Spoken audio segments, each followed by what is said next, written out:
Well, hello, you wonderful humans. Welcome back to some super nerdy stuff. I hope everybody's having a fantastic night. We got my good friend Dustin Gibson with us tonight doing some astrophotography. And it was totally my fault that you were late. It's I couldn't figure out the call on Discord. We kept connecting, but somehow not hearing each other, so it was my fault. Yeah, and then it was my fault because I wanted to make things pretty. So it was a team effort for sure. And then I did go as far as to say as I'm late, but they're used to it. So yeah. Sorry, everybody. Yeah, well, we got it done. We got it done. Did. Now we're going to do some astrophotography. Hell yeah. Finally have a clear night. The last night we tried to do this, we just ended up streaming for 2 hours looking at clouds, which was fun. Man, we had been the challenge. It's like you don't get, especially this year, I've never seen it to where you don't get full clear nights anymore. You just get clear hours, a few hours in the night. You know, it's like, I've never seen it be so cloudy across the entire country, but hopefully that's going to break. I mean, this is the time of year for astrophotography, especially. I mean, every target right now, especially, is up. You know, and then late in the night, I don't know if you've been staying up that late. You probably have. I don't think you ever sleep, do you? Not really. Sleeps for the week. I can sleep when I'm dead. Yeah, but late in the night, Orion's up.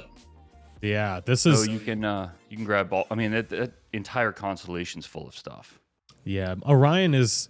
Like, we talked about this last time. It's such a beautiful part of the sky. One of the few nebula that you can see with the naked eye if you're under good skies. It's such an easy target to photograph. I know it's the only visible nebula that you can see. You can I think it is. Yeah. I can't think of another one. Maybe in the southern hemisphere. Yeah. But I don't think in the northern hemisphere there are any others you can see with the naked eye. Yeah, I don't think there is. I'm not familiar with southern hemisphere constellations or stuff because it makes me sad every time I see one. I'll be like, damn, man, they got some good stuff. I know all the best stuff's in the southern hemisphere. Right? It's unfortunate. Their entire sky is full of, I mean, basically everything. But that's all right. We still got good stuff, and we got a lot of targets tonight. So what are we shooting? So I was thinking of giving you the honor of seeing what we got to photograph. I was gonna set up live stacking tonight, but my computer is being a bit of a turd nugget. So, for lack of better terms, so what you thinking? Let's see. What have you shot recently? Like, have you done? You already completed the Elephant Trunk Nebula. But I haven't completed Elephant's Trunk at this focal length. Oh, are we with the plane wave tonight? Yes, we are. What about M27? I mean, you'd have to do a meridian flip, but that's the Dumbbell Nebula. Dumbbell? You know what? I have not. I've never even looked at it because I didn't have the focal length before. Dumbbell. Yeah, that'd be a good one for this. And I mean, plus you have all the HA filters. If you shoot that in hydrogen alpha, it's going to pop immediately on the screen. Oh, yeah, there it is. A little Dumbbell Nebula right there. All right. That looks pretty cool.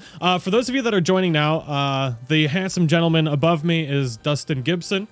He is an amazing human, one of my best friends, if not my best friend. That is where I was for the past week at Dustin's place. And having fun, talking about some cool things that we can't talk about. Yeah, I spent the entire week trying to convince Jonathan to move out this way. Yeah, he got us looking at houses all week, pretty much. All week. But Mika, how are you doing? Jababy, Paprika, Danielle, Judy, Mama Herbo, Turbo, Burbo-licious, Kooky, Neon Batman. How are you doing? So we will play some Animal Crossing. We're going to do that after Dustin heads out for the night. Because I want to actually go through. We haven't done a live stream in a while where we went through like the whole process. So I really want to do that just to kind of get back into the groove of these Astro streams. It's been like 7 months. It was been tough though. Like I said, man, the weather's made it challenging for pretty much everybody. I haven't been able to. I just got my observatories, the first one, back up and running tonight. And then I looked at the weather and it's cloudy. It's cloudy in the desert. That never happens. And what are the odds? Crazy. Yeah, 325 clear nights a year or something. And the first night we get it back up, it's cloudy out there. It's Caden's looking at you like, is that Dustin? There he is, my buddy. Yeah, no, that's crazy. What are the odds? So, which one is that? Is that the 17-inch plane wave that you got going? Yeah, that's the 17-inch plane wave. I actually, so my buddy Bill is out there, and he's been working on them for me. He's a tech wizard, but he's been chipping away at them because we had a really small thing, but when things are way out in the desert, it makes it super challenging. We had a power outage, and that power outage knocked out the cameras, which mean you can't open the roof because you can't tell if the telescope is in the way, and it just became this big thing. And then it crashed the internet and a lot of other stuff. So it was a mess, and somebody had to get all the way out in the middle of the Mojave Desert to go fix these things. And so we have 4 of them out there that had to be repaired. Now we have 2 fixed, 2 more to go, and then obviously the one in Texas that we've been talking about will be next. Yeah, geez, that's I didn't know that was the power outage that did that to that. Yeah, Jesus, they're sensitive, and it's just such a harsh environment. I mean, the deserts have those massive temperature swings, and anything out there, especially electronics, it has to survive. Oh yeah, brutal, constant changes, and being covered in sand all the time. So there's that. But yeah, we make it work. Yeah, that's a pretty important thing there, the whole covered in sand thing. I think we got really lucky. So there's a tree in my backyard that is, I think we're either like photographing through the tree, or oh no, this is southwest. So we got a little bit of, never mind. I don't even know where the Dumbbell Nebula is. With my luck, I would put an observatory like out in the desert, and then it would get hit by lightning. It's a challenge, but that's part of the fun, right? Yeah, exactly. You don't get into astrophotography thinking there are going to be no challenges involved. It's probably the most challenging type of photography, but we're working on that. Yes, we certainly are. I want to get it to the point to where Caden can go on his phone and photograph something. I mean, that might be a little too Barney style, but I mean, that's a pretty good goal. Caden says he doesn't have a phone, so it wouldn't work. Yeah, I don't know if Barney style is the right way to describe it, but I think it's important. We're the first humans to have this opportunity to look out and examine, where we live.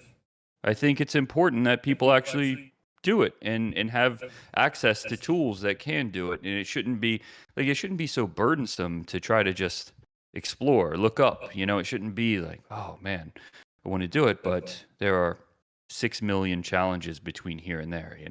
Yeah, absolutely. It's and I think it's coming. I think kids are going to be better at this than we are, and that's exactly what I want to see. I can't wait until Caden gets an APOD before I do. I think that's my goal. Screw me getting an APOD. I want my son to get an APOD at like 8 or 9, at like 9 or 10 years old. Sweet Anime Treats, welcome back. Thank you for becoming a member. And did the tiny human gets lots of candy? I did. I took them. I took them trick or treating long enough to where they're like, Dad, our feet hurt and our arms hurt from carrying all this candy, and we're like, good, we're going home just in time. So we got the dumbbell already showing up in a 20-second sub, so we got some really clear skies tonight. So you've already focused in HA? Hell yeah, man! Wow, I'm on top of this. Do it fast. All right, so now we gotta switch over to Nina here. Oh, got rid of your face accidentally. Quite all right.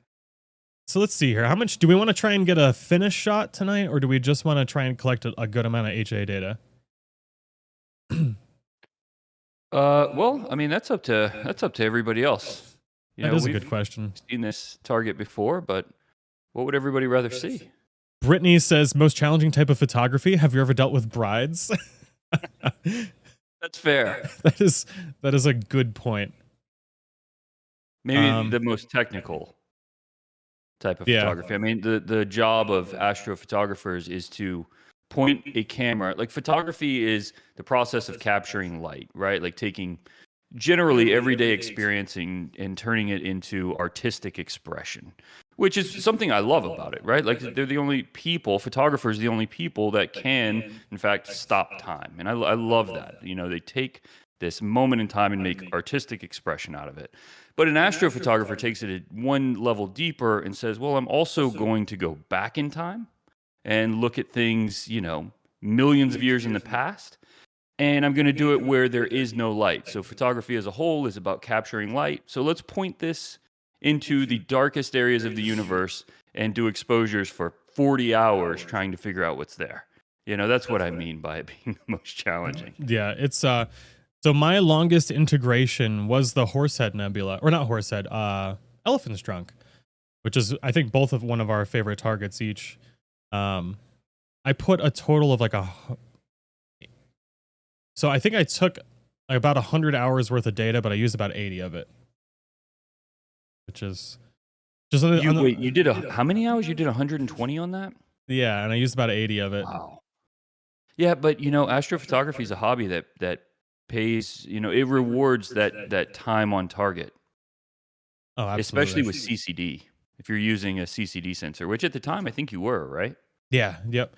So I recently switched to CMOS, and then I do have that CCD that monster that's right behind me that I haven't gotten to use yet. I cannot wait to get that hooked up and start actually using it. Yeah, the 16803. So that's the camera you're using now, right? Is the 6200? Yeah, so we're using the 6200 tonight to photograph. So yeah, not to get too far into the specs, but it looks like we have some photographers here. And so that camera you're using now is actually the Sony A7R, what is it, 3, 4, whichever one was 62 megapixels. Yeah. And it's that sensor, but isolated in a cooled chamber for astrophotography. Cooling the sensor down allows you to do longer exposures without building up thermal noise. And because obviously, running electricity through the sensor, you're going to heat it up a bit and you start to develop noise in the image. So you just freeze the sensor. Nice little trick there. But these sensors are so good. I mean, that camera you're using is full frame. The one that you're talking about, you call a beast, is that plus another half. That's how big it is. The 1603 is full frame and a half. Yeah, it's insane. I've got it behind me. The thing is an absolute monster. It weighs too much. Hold on, let me grab it. It's massive.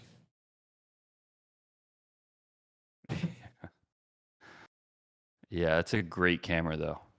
You could do like those military workouts where you just hold this thing up over your head. It weighs, I think this has got to weigh at least 10-15 pounds with everything on it. So let's see here. So we've got the camera. Yeah. Which is I have a Sony camera. So yeah, this red part here is what contains the camera. So the sensor is actually going to be about like right up in here. And then you have all of that cooling on here because this thing can go like what, -40, something like that. Yeah, it'll take it way down. And you have to. I mean, because these, like I said, these are going into deserts and they're going into places where you have massive temperature swings. But when it's hot, that thermal noise only becomes a larger problem. And that's old technology. I mean, that's a CCD sensor. The ones you're using now are CMOS. It's the cameras you're using now are a little bit more advanced, I'd say, as far as like getting more with smaller pixels and all of that. But that camera you have right there is still, it's going to be a while before something replaces it as the kind of, the gold standard for long focal length astrophotography. Oh, yeah. Tiffany did studio photography for a hot minute. It was the most exhausting job ever, and I was bored. Travel photography is so much better. I want to do travel photography, but with like Milky Way stuff. Would be a lot of fun. Yeah.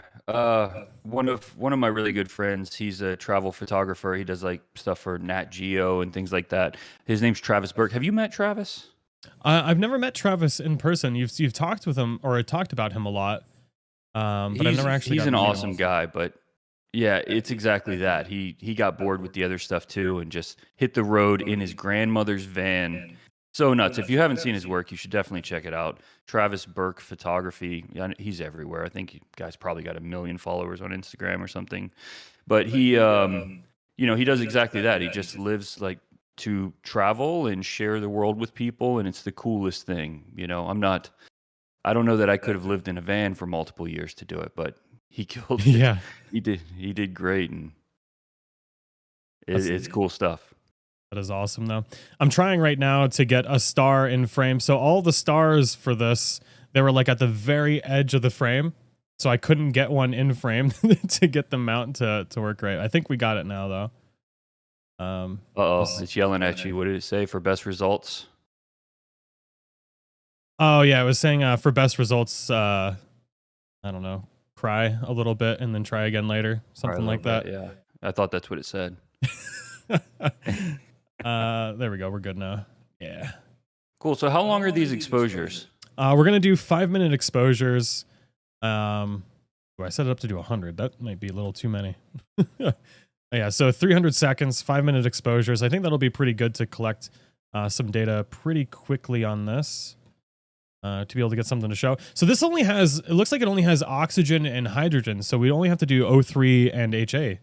Nice. Yeah, a lot of people just do a bicolor image. You know, unless you want to go back and do the RGB. Yeah, I mean, I do have the color camera out there. I could swap it. So I could collect all the HA data and then swap it to the color camera. Mm-hmm. I'd like to meet Travis and pick his brain. I need to meet Travis one of these days. I'm sure he's going to probably make it out to you at some point. Met Travis already, honestly. Yeah, I don't know. But I think so. Every time that I've come to visit, I think he visited before or just before the last. Yeah, well, I mean, yeah, that's probably partly it. Is he's always on the road. Yeah, yeah, exactly. Yeah, and he never has much notice. He gets into town and he'll call and just be like, "Hey, man, I got 24 hours. Let's hang out." Go. All just shows up at your doorstep. Yeah. He lives a crazy life, but he is awesome at what he does. And I can definitely see the appeal of that lifestyle. People just literally traveling the world and experiencing everything and being able to share it with everyone, because that's the fun part of photography. At least I think so. There's obviously the part that's like pushing yourself. How much can I learn about this? How good can I get at this hobby or profession, if it's your profession? But the other part is sharing it with people, and like any art form, I think that's the part that connects you. And I don't know, that's the part I enjoy the most, for sure, especially sharing like astrophotography with kids. I don't think there's anything better than that. It's great because so we have neighbors and both the neighbors have kids, and I'll go outside and set up the telescope and they'll just be like, "What the hell is that thing?" It's super cool. It just blows their mind. What I can't wait is I really just being able to do, like, because with astrophotography you can't just be like, "Oh, look through the telescope and look how cool this looks." So it's gonna be super nice when and just be like, "Yeah, look how like a live view of what we're seeing in the skies and stuff like that." Will be awesome. It's funny that Tag is hanging out all these cool people now because of the community pushed him. Yeah. So like without the community, I wouldn't have been able to meet you. I wouldn't have gotten into this awesome hobby if they didn't tell me just to like go big or go home with astrophotography. It's crazy. And it's funny because like people don't get to hear our behind the scenes conversations, but even when you were here visiting last week, was that last week? Man, time, like everything just runs together for me anymore. And I feel like, we talk every day anyway, but I think it was last week, right? Okay. Yeah. Even when you were here, we talked about this community multiple times. And it was always the same thing. It's so refreshing. Your community in particular, because you're here every day. You get to experience it every day. But I don't, and the people I know don't. And so I get to see the photography communities, or and most of what you find in astrophotography is really supportive, but there are certain websites where it just becomes competitive and very toxic. And you don't have any of that, man. Every time I'm on here, I feel like you have the best community on earth. And that's what we were talking about. It's just like, it's always a great conversation and funny, and just like it just feels like a cool hangout, instead of like, "Oh, well, I've got these secrets and I'm not going to tell you how I do what I do." Oh, and God, yeah. Just everybody's sharing and being awesome to each other. I like that. No, it's amazing. Like they're this is he talks about us when we aren't here. But no, I mean, I tell them all the time like that this is the best community ever. Like I wouldn't, like, how much I stream. Every time you call, you're like, "Man, you're streaming again." Yeah, well, sometimes it blows my mind, man. It's gotta, you're like the juggernaut of streaming. It's just energy that I've never witnessed before. And then I'm in person, I'm just like quiet and like yeah, absolutely, the most chill person. And you get on these streams, and I mean, it's what you do. It's what you do, and you've mastered it. Yeah, it's but I wouldn't be able to do it without how like I look forward to streaming every day. If I'm feeling sick and down, it's like, man, I'm gonna stream because it makes me feel, because they honestly are just amazing. And like they pushed me into this whole astrophotography world and fell in love, like found like my passion in life. I think like just what I absolutely could do every single day for the rest of my life. And yeah, but you wouldn't though. If every time you came on here, people were negative or had something to say about what you were doing, and like something bad, you wouldn't want to be here. Exactly. But ooh, damn. Can you see that? Sorry. It's just popping up on the screen. I can't see the nebula. Oh, there it is. That was 5 minutes? Yeah. That's not even fair, man. 5 minutes. That's the plane wave? Yeah, this is the plane wave, yep. That's unbelievable. Yeah, that's a planetary nebula. So that's hydrogen alpha is what you shot, right? Yep. So that's all the hydrogen that's been released from this star after the star exploded.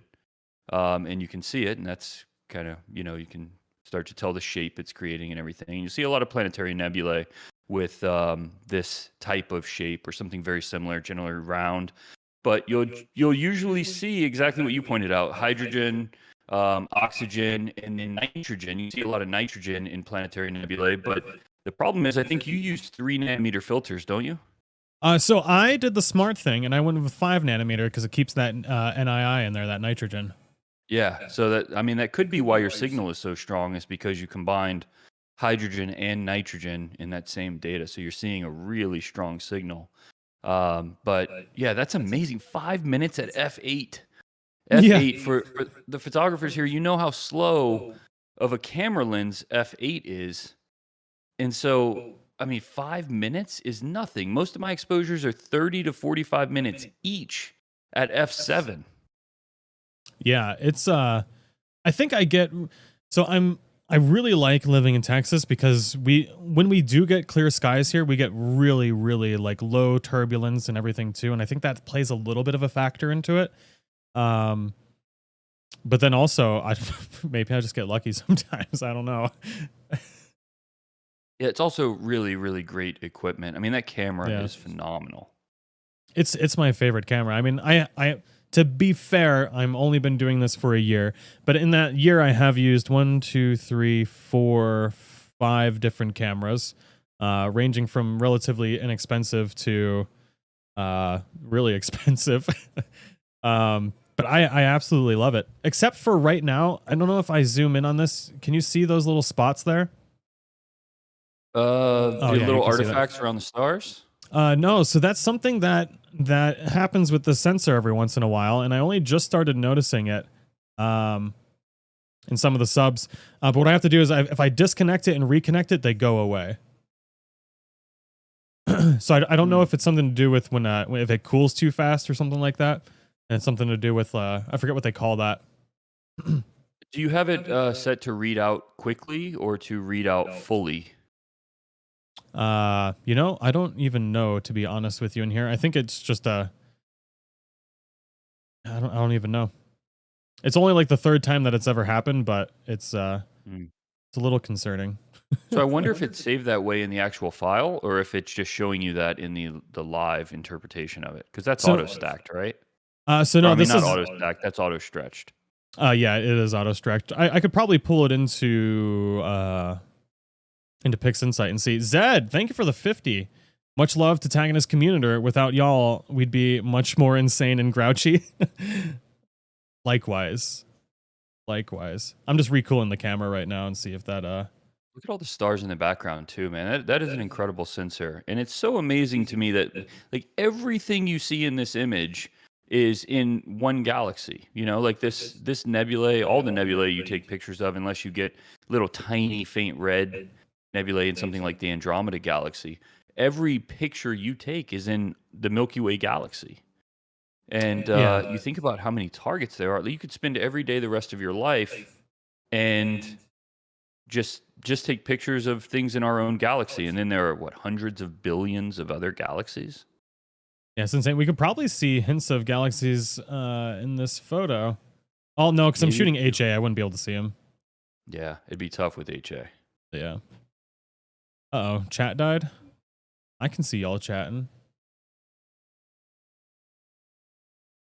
No, YouTube's been like that lately. Oh my God, Urbo.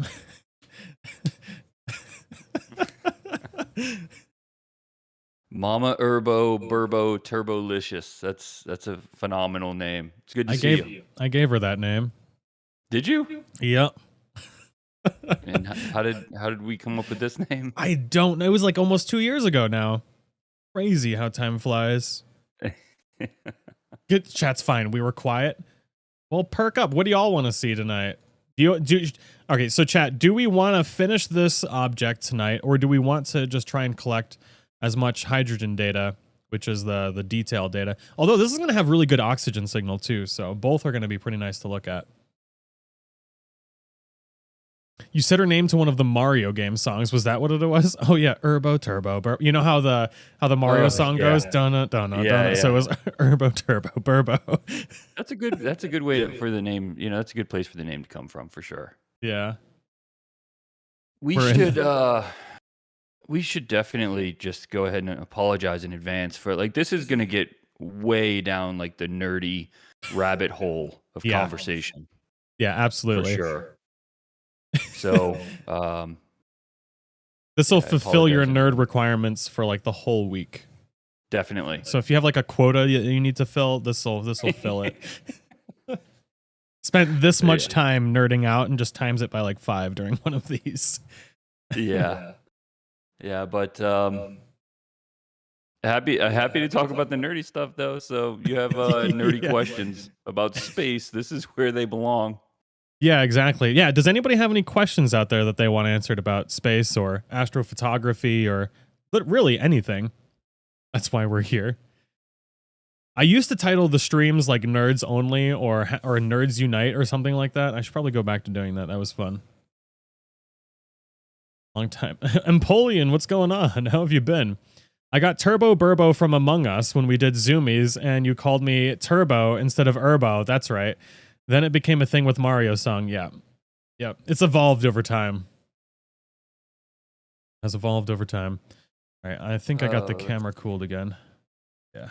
Does Dustin have a Twitter feed? I do not. I don't know how Twitter works. I have Instagram, and I think that's it. Even that, I'm not very good. I usually only post on Instagram when I have other people. I like to do projects with other people on my observatories where I have them log into the observatories and take their first photo, that sort of thing. And I haven't been able to do that for a while because the observatory's been down, and so I haven't posted in a few months, but I think it's just Instagram, and that's Gibson Pics. Pics. Pretty amazing Instagram. One of these days we'll have to get Bray into one of these as well, and then he can Bray just put us both to shame. Level. Yeah, he is next level, man. Yeah. What's the most difficult thing you've ever photographed for Dustin? This is a good question for you too, Sean. I want to hear what yours is. Yeah, you know what mine is. I want to know what yours is though. Okay. The most difficult, probably the Helix Nebula. Have you shot that one? It's the one that looks like the Eye of Sauron. I have, and I'm almost done. Really? I've been trying. Well, almost done, as in I'm gonna give up because it's so hard to photograph. So it spends almost all of its night behind a tree for me, and then it pops out for about an hour, and so I get to photograph it about an hour or two a night before it's just too low because it only peaks above like a good area of the sky for such a short amount of time. Yeah, actually, I'm going to change my answer. I think the Pleiades might be the most challenging, and it's because the stars, like there are several stars that are really, really bright. Everybody, I'm sure, is familiar, or at least has heard of the Pleiades. If not, you've seen a Subaru before. It's the Subaru logo. That's Pleiades. Subaru actually makes some of they supply, or they fund some of the largest telescopes in the world. So really cool company, very committed to astronomy. But yeah, that target, the Pleiades, is really, really challenging because it almost requires HDR to do it well and to get all the dust that's around it. But it's also one that you can't do what Sean is doing right now, or Jonathan is doing right now, where you you use hydrogen filters, or there's Pleiades. That one. Is that your shot? No. I have not actually shot the Pleiades for a lot of the reasons you're talking about now. It's just tough. Yeah.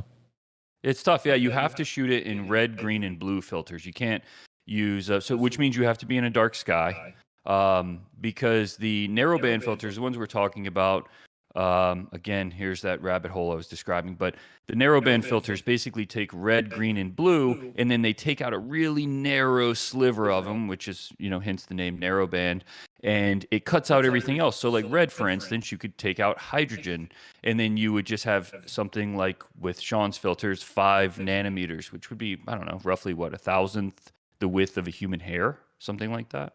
So it's really, really narrow.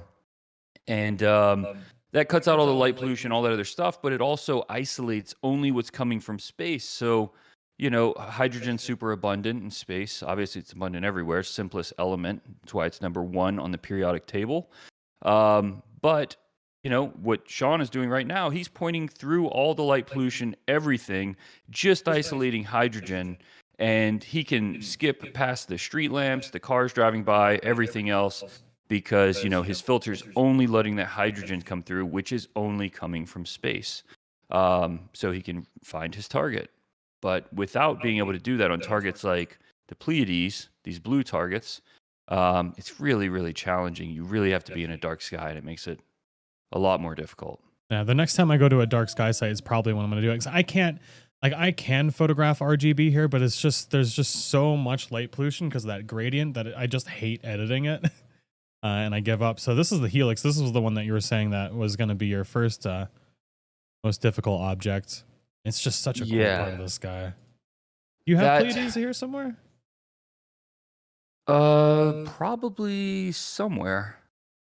I don't. It would have been a long time ago. Here's what we're photographing right now. This is your this is the dumbbell, right? Yeah. That's the dumbbell, right? Yeah. Yeah, that's it. Lots of cool images on the on his Instagram for those that want to check it out. But yeah, no, I just I got to get something out into like a truly dark sky. I want to get. You've been making me think about that stupid Delta Rho since I was there.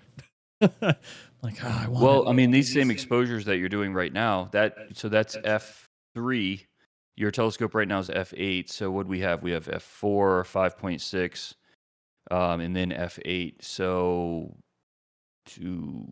4 times faster, 5, almost 6 times faster.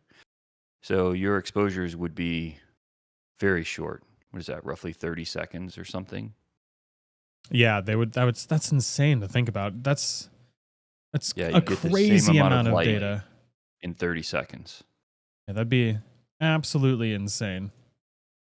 Plus, everything would be brighter because the telescope's bigger, so the aperture's bigger. So if things are going to be brighter, you're going to see more faint galaxies in the background, all that stuff. So somebody asked, how expensive is the hobby? It's something I really want to get into. I'm very interested in it.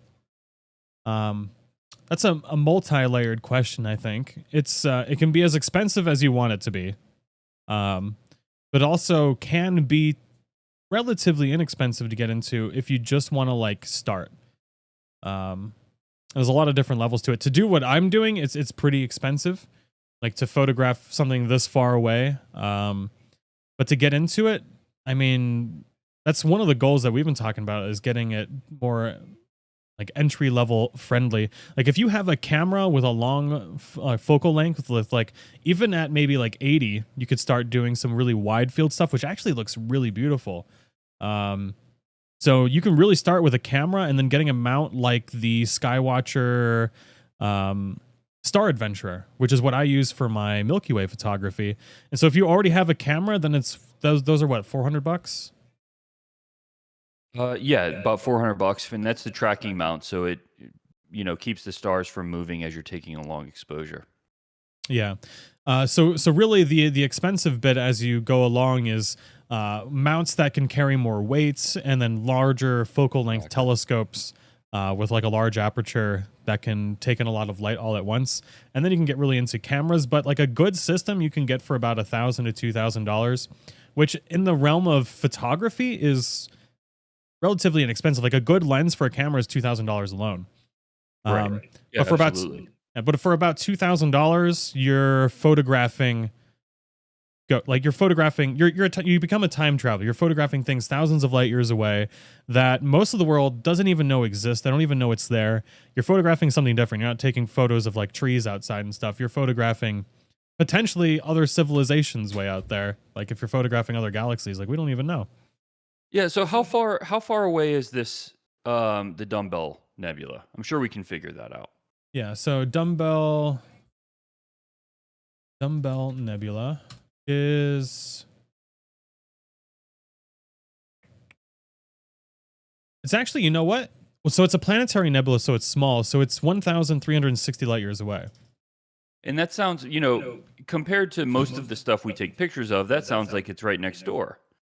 Right? It's only 1,000 light years away. You just looked on my Instagram, you see all those galaxies, the swirling galaxies like the whirlpool. That's 28 million light years away. So this thing is really relatively close. And so, when you're talking about becoming a time traveler, just the distances and in the level of commitment it takes this generation compared to all generations before us, it blows my mind, man. I mean, think about it. You just invested 300 seconds in this image that you can see in high resolution, tons of detail of this actual place, not just an object. Like this is a place, right? That is 1,000, whatever you said it was, 1,300 light years away. And so to put that into perspective, imagine getting into your car, and it's a pretty fast car. Okay, it's like the way that Sean drives, all right, which is as fast as it'll go, which in this case is going to be 186,000 miles every second. Okay, you're going to go in your car 186,000 miles every second. And it's still going to take you 1,300 years to get to this place that Sean just took a picture of in 5 minutes. Well, it's mind-boggling. Yeah, and what's crazy is we've discussed this before, but I mean the light that's hitting your sensor, this isn't light that's like emanating from Earth. This is something that traveled that distance through the entirety of that distance. Like, this one 1,300 years. So for it, we've talked about this. It's in a second because time stops for it when it's traveling. But it's actually traversed through this whole. It's just kind of cool to think about that something that does not exist on Earth is actually being captured on your sensor. It kind of just blows my mind sometimes. It's like, it only takes a sec. Like, man, I'm dying still. Kane got me sick, but like, if it could tell a story, like if time didn't stop for it, like the things that it's seen or been through on its way here is just super cool to think about. I don't know. Yeah. When you were here, we were looking through Charles's telescope, and he said something pretty funny. He just said that sometimes he feels guilty because he's looking at all these really faint objects. And somebody just asked how much it costs to get into this hobby. There's two different sides of this hobby. There's visual astronomy, and then obviously astrophotography, which is what we're doing now. And visual astronomy is where most people start, and it's a lot less expensive. You can get into visual astronomy for like $150. But we were looking at the planets through a visual telescope, and it's really funny because, we're looking at all this stuff and we were describing exactly that. Charles is talking about how far this light has traveled. It's had to travel here uninterrupted. Nothing could get in the way. It had to come all the way here. Sometimes we're talking 28 million light years away, and it had to be uninterrupted that entire time to get here. And then he feels guilt because its final experience on that long journey after 28 million light years of travel is to just land in his eyeball. I've never thought about that before. Yeah. Just and he's like, oh, man. Experiencing the ultimate freedom for this whole time to only end up in somebody's squishy, wet eyeball. I never thought about that. Yeah. Oh, my God. So... for a drastic change, this line through here, it's not aliens. It's this is a satellite that traversed our path here, or it could have been like a little rock or something entering the atmosphere. It could have been a couple different things, but judging that it went all the way through, it's probably a satellite. Yeah. I'm being able to. Here's a good question for you. You ready to put your astrophysicist hat on, Sean? Oh shoot! Wait, hold on. I mean, tag. Wait. Got this. I just I saw when I called you Jonathan, saw everybody say it's weird hearing his real name. This is my aliens hair now too. So it's my Bob Ross hair, but it's also my like big brain thinking cap now. Okay. That will definitely help you answer this question that Chelsea has. She said, random space question. When we have a solar flare or storm like we did this week, what is happening that sparks the auroras? Ah, that is an interesting question. So I have a very basic understanding of how this works, but so essentially what's happening is the solar flare is disrupting the Earth's magnetic field. So in this case, which happened this past week, is it's extended the magnetic field down a little bit farther south. So I think people were able to see it all the way down to like North Dakota or something like that. I know there's people in Norway that are able to see it. That's a very basic explanation of how that works. But basically, it's just kind of fueling our magnetic field and allowing the aurora to be seen in places it traditionally wouldn't be seen. You might be able to explain it a little bit more in depth than me. No, I think it's... I'm not a solar scientist by any means, but yeah, I mean, every time you see the northern lights, or the southern lights for that matter, if you're in the low southern hemisphere, you are seeing the Earth save your life and the lives of everybody else on Earth. We have a protective layer called the magnetosphere, and that's, it's really important actually, because this stuff coming through space is very, very dangerous. These particles are moving very, very quickly, and I mean, they'd rip through everything on Earth. The sun, especially when you see these big flares, these things are much, much greater than the size of the Earth. Could fit multiple Earths generally in one of these flares that comes off and is pointed at us. If it were pointed directly at us, we'd be in trouble, but they're usually not. But yeah, when that stuff gets to us, it's grabbed up by that magnetic protection and then kicked to the poles. And so that's what you see is all of that charge lighting up at the poles. And so you're literally, when you're watching the Northern Lights, you're watching the Earth save you from the sun. It's a pretty good way of putting it too. Because if anybody was in space, like if it was like a coronal mass ejection, anybody in space would be dead. I mean, to be fair, if a coronal mass ejection was pointed at Earth, we'd also be a little screwed too. But thankfully, most of those big areas are pointed away from Earth. So if you take actually, I do have an image of the sun from this week. If I can find it here. No, I have it. I made a liar out of myself. I swore, where'd it go? Did you do some solar photography this week? So I tried. Okay. The problem is, know you had a solar telescope. I don't. So I want one. I want a Coronado really bad. But I have a Chromostar. The HA, the Chromostar Quark or whatever it's called. Yeah, I've got one of those. So I was trying to get it working with the Radian 61, but I didn't have enough. I think back focus. I don't know. I couldn't figure out what was going on. Basically, because the flattener has to stay in the radian scope, so I need to get more distance to account for the way that flattener changes the image for solar. I just didn't have enough back focus, I think is really what it was. Yeah. Yeah, most people just use an achromat, so a non-color corrected telescope for that, because for one, they're inexpensive, and it's not going to change anything because you're not going to be imaging anything in the purple, blue, where you're going to have any issues. Most people shoot monochrome for the sun anyway, and then they just make it orange after the fact because why not? That is true. Speaking objectively, do you think a Coronado is worth it? Like, so I know they have yeah. If you're into solar right now, man, I'm seeing some of the best solar photography that I've seen. At least the last 5 years, people are getting incredible stuff, Bray included. But people are doing. Have you seen the time lapses of the sun that everyone's doing now? Yeah, this week. That's what made me want to do it. I was like, oh it's my incredible, God. Man.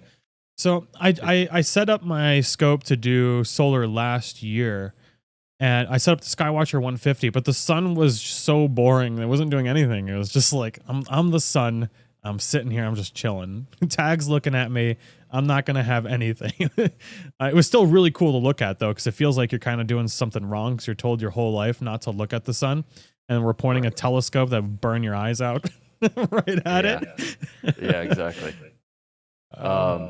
Yeah, I mean, I've done some solar, and it's fun. The fun part in it is that it changes every single day. If you shoot this target today, and then you come back and you shoot the Dumbbell Nebula next year, you can add the data together because it's going to be very similar. It's going to be the same. But if you do a picture of the sun today and a picture of the sun tomorrow, they're going to be different. Yeah. Yeah, it's something I really want to get into because I think it's really beautiful. Like some of the work, like that one, I can't remember who imaged it, but somebody gave credit to NASA instead of them, like the most detailed photo of the sun ever. And it's taken by an amateur astrophotographer on the ground. That's one of our good friends. That's Andrew McCarthy. Yeah, Andrew. Let me see if I can pull that up. Is that on Instagram? Yeah, it should be. What is his cosmic background?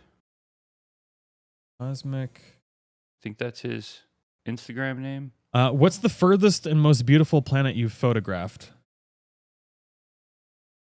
Yeah, it's cosmic_background. I don't ever take pictures of planets. I only have a handful of pictures of the moon. Yeah. I don't really ever do any planetary imaging. I haven't. I took a photo of Uranus as a joke. Of course you did. Of course I did. Yeah. Out of context, that sounds really bad. I didn't even mean for it to that time. But yeah, that would be about it. That would be the farthest one, I think. Trying to find this photo. Here's a good question for you. I want to hear your answer to this. Emma's asking, what's your least favorite thing about astrophotography? Frickin' weather. You think you get sad when it's raining as like a normal everyday human? Just imagine that experience when like all week you've been looking forward to a clear night and then it rains anyways. That is so that, and probably just the sheer like the amount of complication that we've added into it that doesn't need to be complicated. I think those two things. Right. What about you? My least favorite thing about astrophotography. Yeah, I think probably that, and it's something that I think can change and will change. But that it intimidates people and it keeps them from experiencing, what we have. And honestly, I don't know. I've become an evangelist for the hobby because for me, I mean, it was life changing. I was on a completely different career path. I mean, I developed a business that I had no reason to stop doing. It was working. It was a successful company, and it's what I went to school for.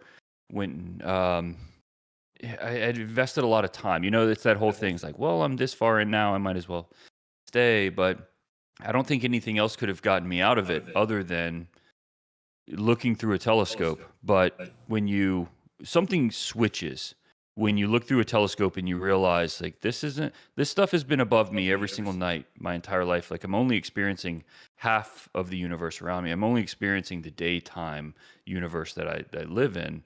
And all of this the majority of the universe can only be seen at night. And you start seeing that stuff for the first time, and it's life changing. It gets in your blood. You can't get it out, and then you just want to explore. That innate, it's in our nature. It's like innate in human nature to want to learn, to understand who we are and what we are, where we came from. And I mean, looking through a telescope's a dangerous thing because it gives you a taste of that, and then it's like the best book you've ever read. You're just going to keep turning pages and you can't stop. Yeah, it's I mean, I got hooked. Somebody earlier asked actually like what made me get into astrophotography. And like I've always been obsessed with space my entire life. And then I realized that this was even like I lived my whole life basically in like Bortle class 8 or 9, so only seeing like a couple stars in the sky, but knowing that obviously there was more up there, but not the extent to which we could actually see it. And the second that I realized that was a thing, I showed it during stream and I was like, did you guys know you could see this stuff up there? And basically everybody in chat was like, I had no idea. And I just kind of fell down the rabbit hole and have obviously been hopelessly addicted ever since. I mean, I didn't sleep for like 3 months when I started. I was up every night until 4 a.m. just like photographing different things and just seeing what was out there and just getting engrossed in it and just really kind of being grounded in the fact that we're just so small on the grand scheme of things. Like there's so much out there. There's so much we don't understand. There's so much we don't see and experience. And it's really motivated me to change all that in a way somehow. So you think because I'm always interested in that. Do you feel like does space make you feel small? Does it make you feel less significant? I think it's like a mixture of both. Like, or in a way, because we can't, like, it can both make you feel extremely small, but also like we're a statistical anomaly. If you don't believe in there being other sentient or intelligent life out there, then we're a statistical anomaly. So in some way, like it feels like a privilege that we get to witness this amazing beauty that's out there. And like a lot of people just don't appreciate like what actually is out there, how large and how just on the grand scheme of things, how small we are, but how special like our planet is and stuff like that too. So it's kind of a mix of both, I guess. I don't know how to describe the feeling really. No, I think that's a good way to describe it. It is both. It is both because it's really challenging to not feel that way. Like Evergreen says, space makes me feel insignificant, but in a good way. That's such a great way to put it because it does. And it's hard. I mean, look, you're looking out into hundreds of billions of galaxies, each with hundreds of billions of stars, and then 1.6 planets per star on average. We're talking about a big universe. Right, we're talking about a very, very big universe. And here we are all floating together on one rock, orbiting a single star. Right? So it's hard to look at those numbers and to look at that scale and then think, even on this planet, what are there, 7 billion people roughly? And each of us lives the life experience of one person on one planet. Like, I understand feeling insignificant, but I mean, how much does it also validate the existence that we alone, as far as we know right now, are exploring and learning and tackling the grandest of all challenges possible, right? And we're doing that together. And I think that it's the most unifying experience of all is space, because it's the only thing that, like, it's easy for us on a single planet to get bogged down and lost in our differences and problems and all of that. And not to make this political, because I don't mean that in any way. I just mean as a species, like if we want to solve this problem, if we really want to understand the universe, it's going to take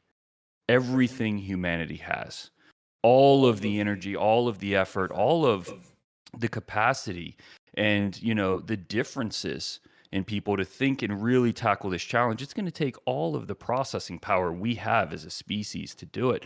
And I think that, there's something that's very poetic about a grand universe with a, in quotes, insignificant species tackling it. Yeah, there's definitely a lot to unpack with that. I was reading through some of the chat while you were saying that. So I like how how can the little trivial things we worry about matter when that is all around us? Like, and especially if we as a human species really want to continue as we are, like we do need to become multiplanetary and explore the universe. And I think we kind of owe it too. Like if we are the only intelligent species out there, like we should explore and appreciate everything that is out there, because it's I mean, statistically, I do think it's kind of impossible that we're the only intelligent species, because I mean, it's more statistically possible that there's an exact duplication of all of us out there somewhere than there is not another intelligent species. Maybe not on the level that we are, but there's got to be something out there. Given enough time and enough options, things will recreate perfectly at some point in time. So there could be another Earth out there with the same, like, that's getting into a whole different level of like theory and stuff like that. But, but I mean, if we are, like, we owe it to ourselves to really explore and appreciate all of this stuff out here. Because, I mean, we might be the only ones in the universe to experience it. Right, potentially. I think the probability is low that we're alone in the universe, and when I say low, that's it's, I think the probability is close to zero as it possibly could be. I mean, the math just doesn't work in my mind for us being alone. The universe is just so big. But I do think that, look, life is hard. Like, everybody's dealing with something. Everyone I've ever met, and I know people that have struggled through life and people that have absolutely crushed it, but everybody's dealing with something. And I think when you look at the species as a whole, right, it's like, this is the one thing that everybody wants to know, the same philosophical questions. Like, everybody asks those questions at some point in their life. And those answers are going to come from looking further away from ourselves, not looking directly at ourselves. Like, the mirrors here on Earth are imperfect, whereas the universe is the only thing that can unlock those answers. So I really do think that this is the right path. And obviously, it's the only path. I mean, we've known forever, like, we want to go further. Eventually, you have to leave this planet. You have to explore. But I think that I think this hobby is the gateway for how many people, even just intellectually, to start thinking that way and to start exploring that in their own minds. So I love it, man. So there was two things here. The first step, can we all just agree that the Earth is round? If we could do that, I'll be happy. That one just caught my eye as you were finishing up there. I was like, okay. And then make Pluto great again. We've talked about the dissatisfaction of the state of Pluto. But also, can we appreciate that O3 data that just came in? That is a lot of O3 data right there. That is a ton of O3 data. Usually I don't even like shooting O3 because there's never anything it's so there, sad. but that looks really good. Yeah. So O3 is oxygen 3. So whenever you have like a planetary nebula or a supernova, it's filled with a lot of oxygen 3. But very rarely is there ever enough oxygen 3 to get excited when you photograph it. So when that popped up, I was like, oh, because O3 is probably the saddest bandpass to photograph in the universe. Usually. Usually. Yeah, usually. But that looks phenomenal. So this is what shows up in blue, by the way, for those curious. Mm-hmm. Yeah, it's like right on the line of like blue and green, which is really great for cameras, especially color cameras, because they pick up a lot of green and they pick up a lot of blue. Only a quarter of the sensors are covered in red filters, so you get 75% of your camera working with this filter.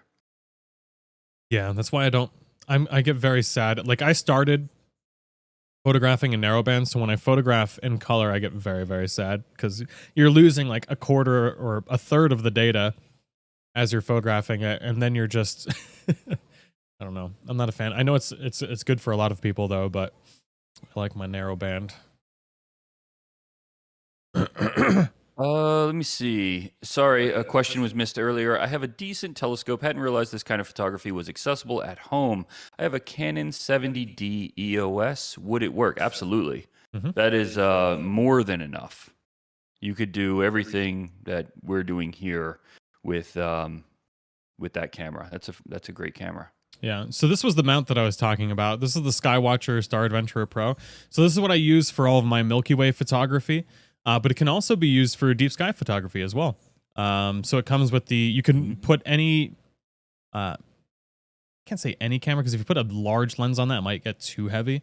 But for the most part, any camera that you have is going to be able to sit on this, and you'll be able to do, this will track the rotation of the sky, and you'll be able to do astrophotography with basically the equipment that you probably already have at home. You can even use your phone. Obviously, that's not going to get you the high quality that we get out of using like a DSLR or, the system that I'm using, but it's a good entry path.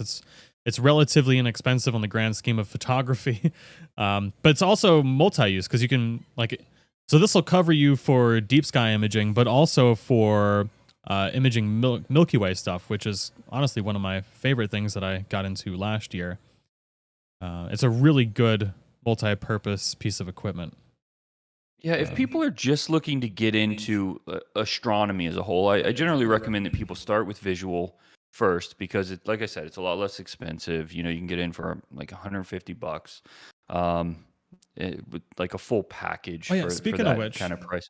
That package, I forgot that was something we wanted to talk about today. That do we have a date? Because so the package that I put into Discord, the $150 visual scope package, which is available for pre-order right now, those are shipping out. Do you know when they're shipping out?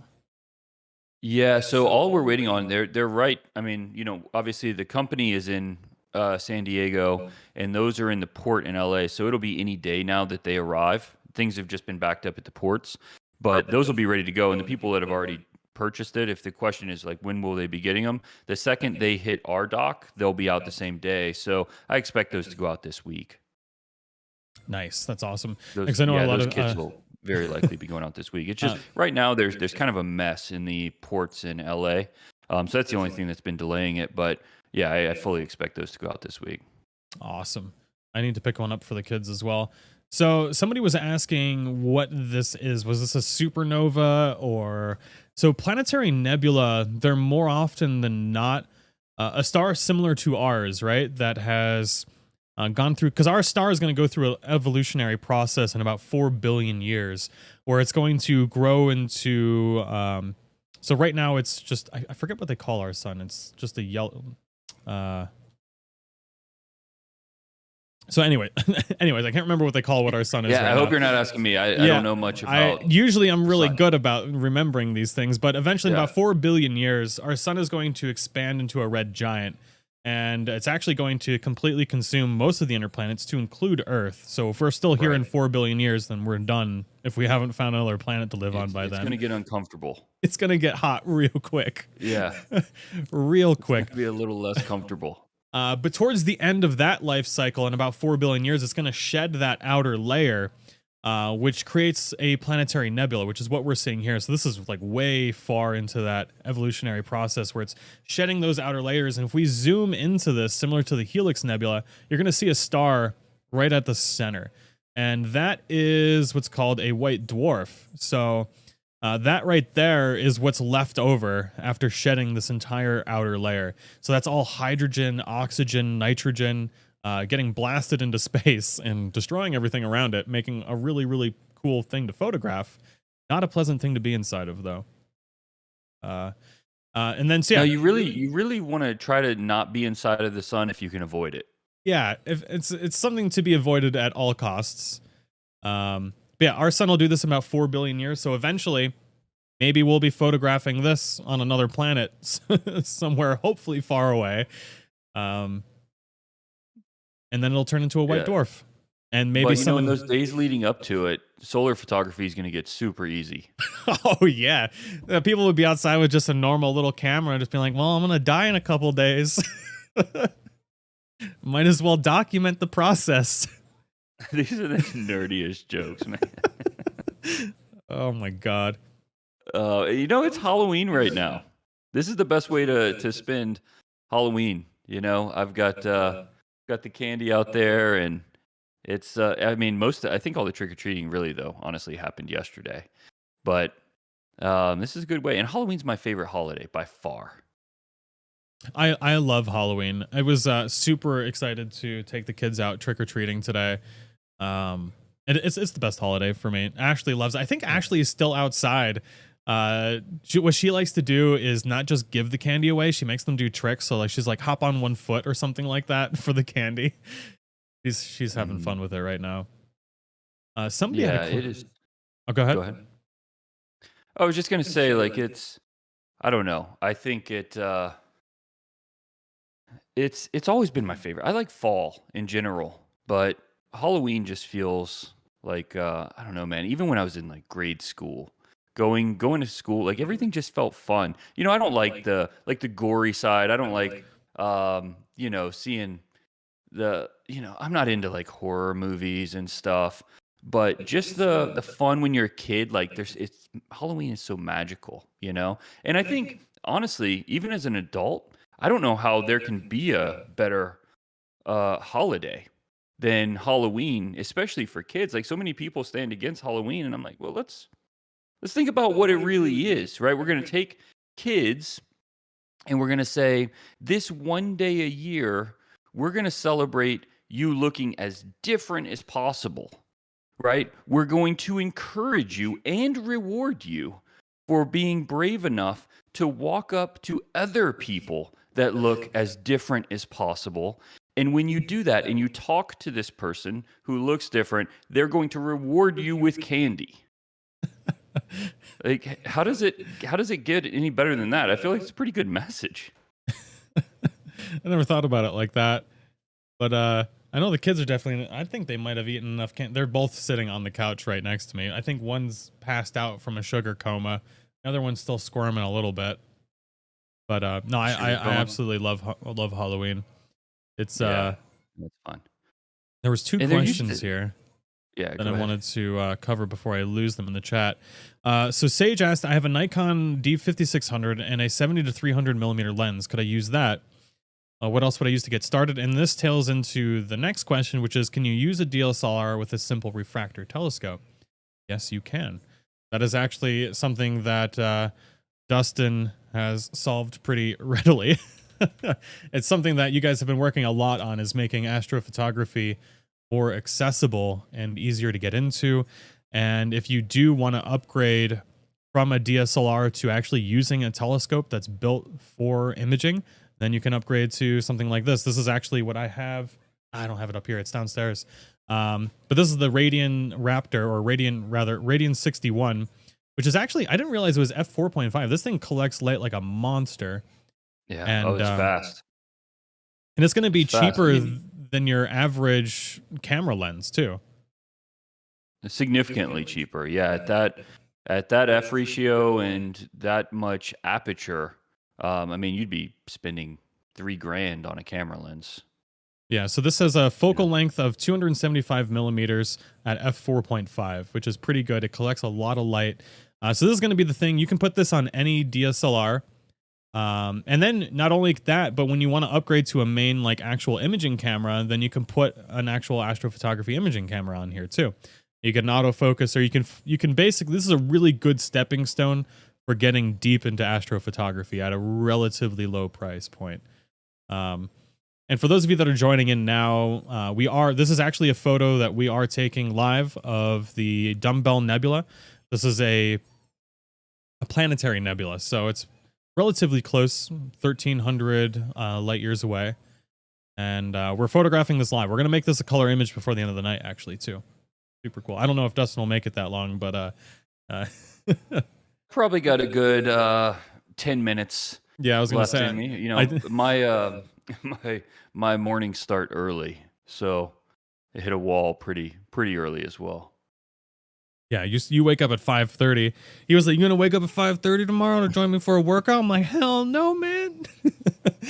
You did though. I did one time. It took me a whole week. The last day, I was up at 3:30, just sitting there like, "Where is this Dustin at?" I'm ready. I woke up at 3:30. Yeah. I come downstairs and you're sitting there. You're like, "Man, I've been sitting here since 3:30." You I got a lot of overshot the workout by a little bit. Yeah, a little bit. Dust is like, "Man, you were dead tired." I don't know how you do that every day. Like, I got out of the military and it's like, you know what I'm not gonna do? I'm not gonna wake up before the sun ever again. Right. Oh Yeah, I like getting it in early. It just feel better. yeah, no, I mean, surprisingly, well, I was pretty hyped, which is why I felt good all day. So, but actually, I did feel pretty good after that workout. I need to start doing that. So, I'm gonna start that 75-day thing on Monday, which is tomorrow. Yeah, I'm starting tomorrow. I've been doing it. This thing comes with me everywhere. You know, gallon of water every day. That's the hard part.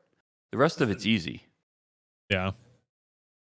So gallon of water every day, no alcohol, 2 workouts a day, but it's so like the morning was it a 30-minute workout or was it 45 minutes each?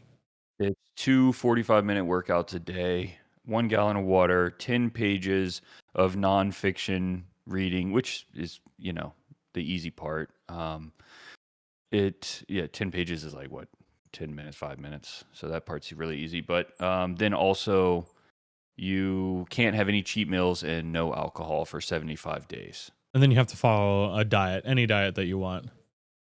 Mm-hmm. Is this 75 hard? Yeah, 75 hard is what it's called. There's an app for it. I start that tomorrow. Which means I got to wake up early. I don't have to wake up early, but I'm gonna start trying to wake up early. You will pee endlessly. I drink about a gallon of water a day as it is, so that's not gonna be too much of an issue for me. Because like talking all day while live streaming means I got to drink water or my voice is gonna go. Yeah, that's the hardest part. So if you've already got that part, this is going to be easy. Maybe the no alcohol thing. They've been making me drink lately, so that's gonna be. They've been making you. That's what I'm going with. Yeah. Okay. All right. Blame them. We were just talking about how great they are, and they've been twisting my arm through the screen, like, do it. Yeah. What have you been drinking? All gone now. I meant to bring a bottle, but then you were telling me you were doing this, so I didn't bring it for us to drink. But when I will bring a nice bottle when it's the Jeffersons, they make a special cask that I'm gonna bring when you're done with your 75 days of sobriety. Yeah. Oh yeah. I mean, there'll definitely be after 75 days, we'll go right back into some whiskey together. There we go. See, look, For see, sure. I told you they're twisting my arms. Shot time. Am I using the CDK? Yeah, Matt, I'm using a Planewave 12.5-inch CDK. Paired with a Skywatcher EQ8R Pro, and the camera is a ZWO 6200mm. Really, really high quality stuff, which chat made me get. So I started off like relatively still decent quality. I started off with an EQ6R Pro and a Skywatcher 100. And then during a live stream, we photographed stuff, and I was like, well, if I get this, then I could photograph that. And then chat was like, do it or we're going to leave. So like a week later, I upgraded my system.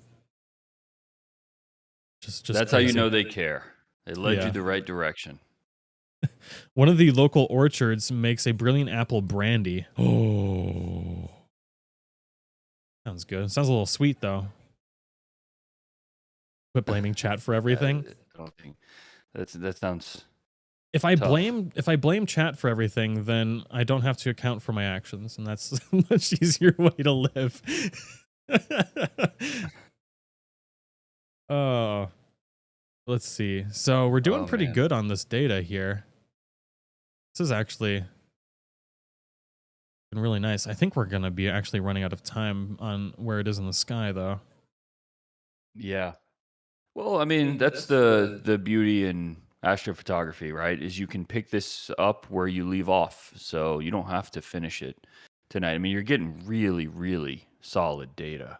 It might be worth it just to put extra time into it and then get a really high resolution, high quality, low noise image.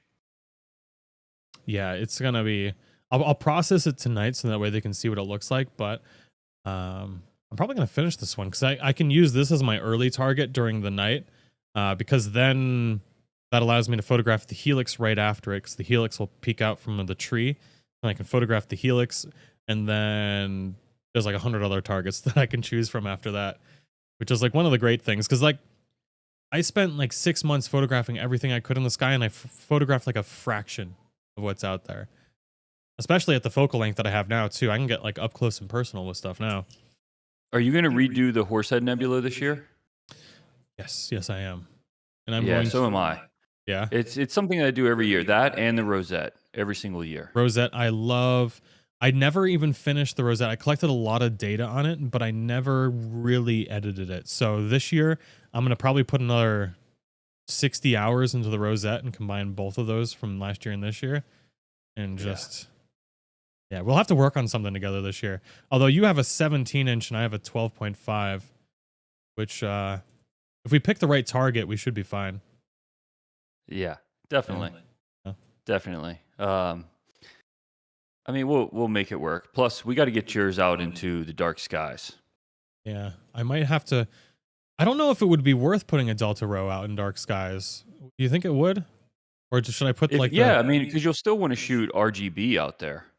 That's true, and that would be really good for things RGB like stuff, Pleiades or Galaxies or whatever. You're gonna want pictures of Andromeda and things. Yeah, I don't do Galaxy images because I hate dealing with the gradients and everything. I'm spoiled with narrowband, but definitely need to get out into some dark skies. Like if we could get this telescope out to like under like a Bortle class 1 or 2, I think I would just cry in happiness every night just with the quality of the stuff. Oh my God. Because you don't even have to use filters for some of that stuff. Like if like for like luminance, you wouldn't even have to use luminance. Just photograph it. Apple's Maple is asking, can photographing these things be like pre-programmed so I can sleep too? Yes, absolutely. That's actually how my observatories work. You set them up on, at the beginning of the night, and then they run all night, fully automated, and then your images are all there in the morning. And so we should have some kind of, not a contest, but a thing that we do, and I'm sure we can come up with the rules here. But what we'll do is, I was just talking about how I haven't done an imaging partnership with anybody in a long time, and I love bringing people into the observatory that have never imaged before and let them run one of these observatories that are out in the middle of the Mojave Desert, huge telescope. And you choose the target, and basically I'll just coach you through it, and we'll pick somebody and let them run the observatory and let them get an image, and then we'll share the image with everybody, see what they come up with. But it's always astonishing what people come up with on their very first image. That would be super cool. Yeah, I think we should do it. Yeah, we should. We could do that for one of the observatories, and I can also let someone use one of our telescopes here too. Which would be really fun. Yeah, I think we got to come up with the game. How are we gonna pick? Yeah, that's the question. What are we gonna make them do? I'll think. Yeah, what are we gonna make them do? I'll think about it, and maybe we'll talk tomorrow, and we'll come up with something. We'll make it fun, and yeah, man, we'll get somebody into the observatory. Yeah, no, that'd be awesome. Yeah, we'll have to figure that out tomorrow. Charity event. And if you're going to do it too, then whoever is imaging with me, I mean, it's not a competition, but we're going to win. Oh, we're going to make it into a competition. So who's going to? It is. That could be really fun. If somebody's imaging with you and somebody's imaging with me, it's definitely a competition. Oh man, who's the better teacher? I'm not that good at teaching. I think you might win this one. This is going to be fun. It's getting more and more fun now. Oh boy. Okay, so what happens if what does the winner get? Well, we got to come up with that too. Yeah. Yeah, we got to come up with that too. Now we're getting all sorts of layers to this. All right. But I know we should probably let you go to sleep. We're going to keep trucking along here, but I appreciate you coming and hanging out with us, man. Yeah, this is fun. Thanks for having me, and I'm sure we'll do it again soon. But I'm excited to see this image. Where are you going to post this image? Since you keep telling me to use Instagram, I will post it on Instagram. I have like 10 different images that I haven't even uploaded it there, so I'll post it on Instagram and Twitter. Loser gets glitter beard. They've been trying to get me to do glitter beard for like 2 years now. Don't agree to it. Yeah, it's never gonna happen. All right. But yeah, no, I'll post it on Instagram, and because we're gonna edit this probably in maybe about 30 minutes. Looks like we might have enough data by then. Awesome. Well, everybody have a great night, and thanks for hanging out. This was fun. Yeah, hell yeah, man. Thank you very much. Get some sleep. See you, everyone. There we go. You almost as much You didn't even spell my name right. Oh my god. So that was Dustin. Super happy that he was able to come hang out with us for a little bit. So this is what we're photographing. I'll put that up there where Dustin's face was. First time seeing Tag's face. Phil Raw, what's going on? How are you doing? Oh boy. Yeah, so we're photographing the Dumbbell Nebula. But you know what we can do? Now we can play some Animal Crossing while we're waiting for all of that to process. Because I want to get about 2 more images done before we edit it. And that data's just rolling in, so. This is such a calming stream. What a nice way to unwind on Sunday. Hell yeah, especially after Halloween and everything.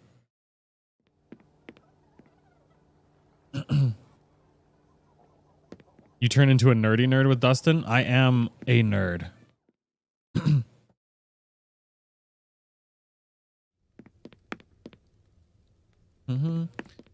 Let's see here. So, actually, we just need to pop out here. You went as Pineapple Pizza tonight? Oh my god, I hope people yelled at you. Came for Tag, stayed for the Phil. Hashtag rip.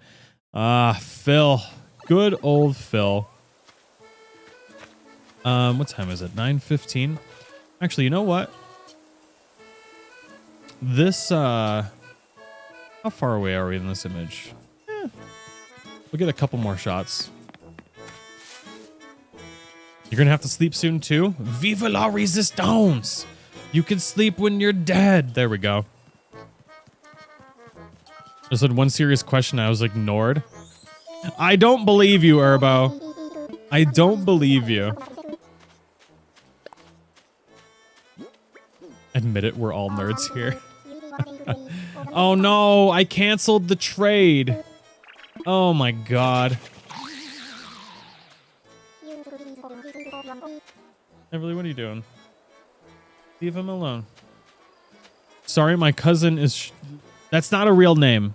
It's not a real name. You can't even pronounce it right. Forgive me, Jonathan. Apples, thank you for the super chat. Oh my god, I'm a disaster. Look what... Oh, I'm purple, though, at least now.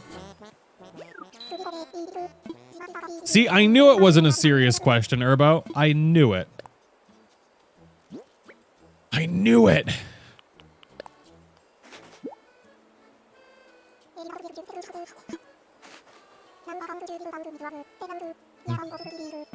Dark Nemesis, thank you for the sassy lemon. Caden leaves super duper early in the morning. I gotta give him some snuggles before he has to leave. He is passed out on the couch right now, though. I went to a sandwich shop this morning. One worker was a party pooper and another was Bob Ross. Wait, what? Wait, these were costumes? Oh my goodness. Huh. You know, for the little bit of decorating we did earlier, it actually helped this area a lot. So we needed to make the little wine tasting spot. And something about this right here just doesn't feel quite right yet. I haven't figured out what it is. Well, let's see here. How many images did we take tonight? Let's go back to here. So yeah, this is the live view that we're taking of the Dumbbell Nebula, which we're going to edit here in a moment. I'm going to transfer this data over to the other computer so we can edit it. Best tag moment equals Phil yeeting you off a cliff when you're trying to dynamite the pig farm gal. Watched it at least 20 times. Man, there's a lot of stuff out there of me and Phil getting up to no good.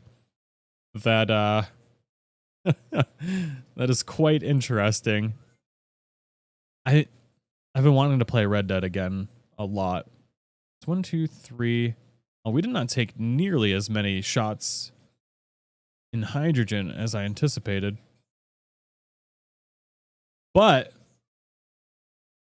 we can check out a couple different things. Do y'all want to see some photos get made into photo things? I wanted to play some Animal Crossing, but I also want to photograph stuff. Oh my god. All right, we'll let it roll a little bit longer. We'll play some Animal Crossing. I'm going to sit back and relax, though. For the wine tasting, a barrel with a brown garden faucet in front looks like a tap. Well, well, well, Mallory. You and that big brain best be hanging out because I need some good ideas, and that's a good idea. Let me see if I have one. How much inventory space do I have? Plenty.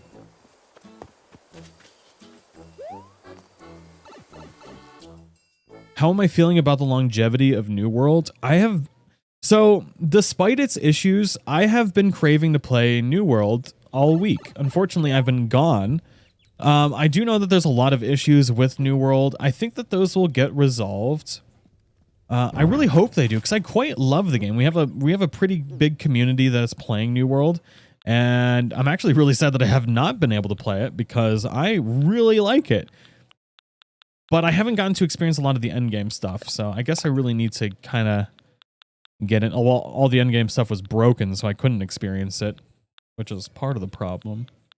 I don't know how it's going to do in the long run, though. If they resolve the issues and do good updates, I think it'll end up being a really, really good game. The map on New World right now is just... what happened, Tiffany? Did we lose all of our land? I haven't gotten to log in because I was gone for a week. Where are these faucets?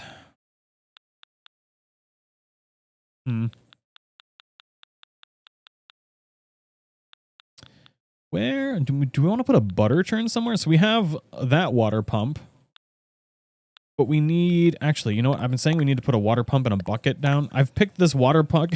I've picked those two items up like 100 times. We lost. Ever has fallen, and so did the others. Oh my god. Well, that's bad. Everything. We lost everything. I'm not surprised, though, because a lot of the places weren't making any money. But that's an opportunity for us to go in and reclaim it. We've got a lot of pie now. What else do we got in here? We've got... I kind of want to put some more of that stuff out. I don't think I have that faucet that we're looking for. I don't. Well, god dang it. I'm not surprised we lost all the land, though, because a lot of the companies weren't making any money from it because of various glitches and stuff.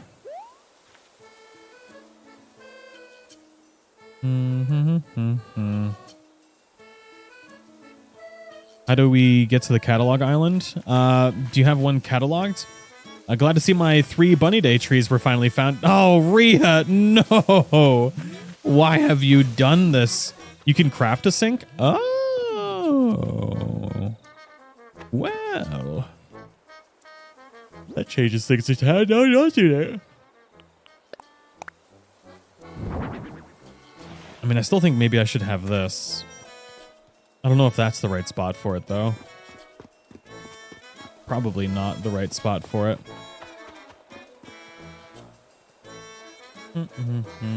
You know, I do love the music for the Halloween event. That's for sure. Let's see here. So we're working on our 8th hydrogen image. I'm actually gonna... we're gonna let that go. So we got 2 more images that we need to do.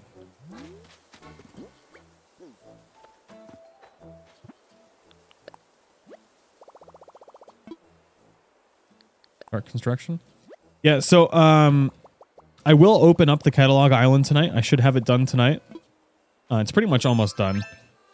But obviously, we decided to do this Astro stream, so that's a thing.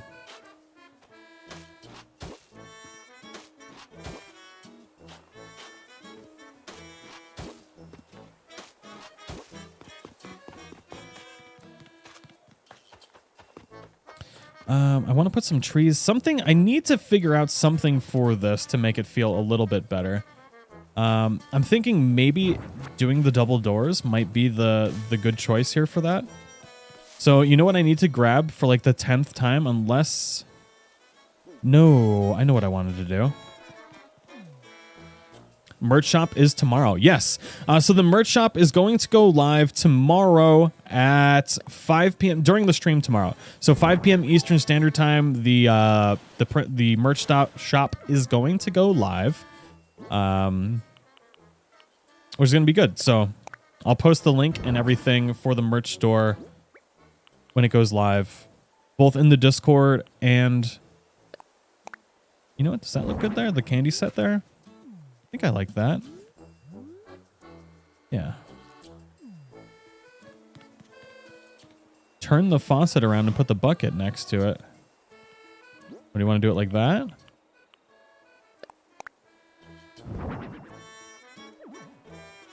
I'm okay with that right there. I just feel like this side needs something. And I don't exactly know. It feels a little empty on the side. So I'm thinking maybe if I put... So I can't pull that back.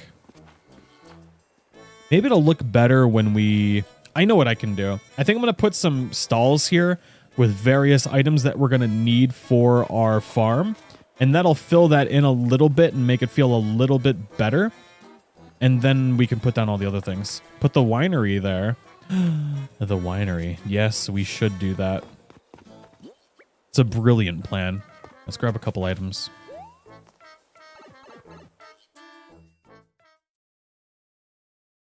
Aiden, you awake?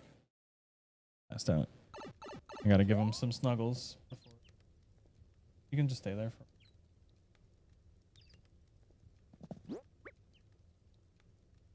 What about a cypress tree in a pot? Ooh. A silo for the farm? Ooh, you know what? Put a silo behind it. I like that idea. So let's grab some fences. We're going to grab a silo. And maybe a tree. And that'll fill that in quite a bit. I'm going to need some wood so we can make another stall. So we'll go with regular wood. It's 12 each. I'm not going to use any mushrooms yet. Do some cedar saplings. And then we needed a silo. What else would go really well here? Maybe mushrooms? Wait, there's the workbench. I'm not going to pick it up this time. It's like the 15 billionth time I've done that. Cacao tree. Cypress plants. We'll go with the dark version because that looks nice. Get some green leaf piles. Red leaf pile, brown leaf pile. What else would look really good here?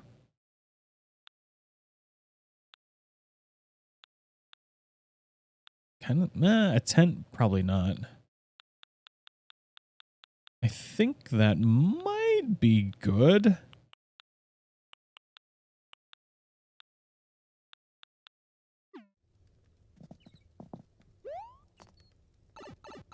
Place your crafting table in this room so you stop picking it up. Never!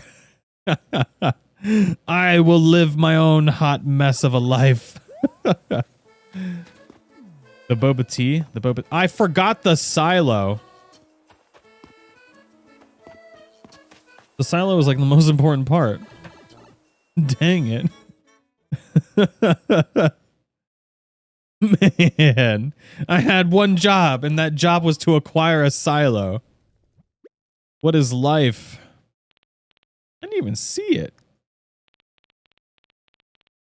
I have to sort it by alphabetical? Is it just silo? I am hungry. I have not eaten all I have eaten today.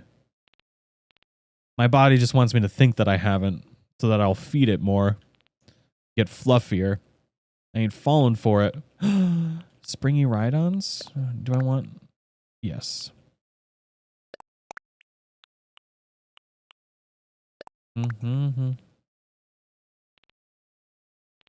Do I not have a silo? Do I not know how to spell? S-I... Is it not silo? Oh. God dang. We need a customization kit. I'm having a heart attack. Silo's done jacked me up.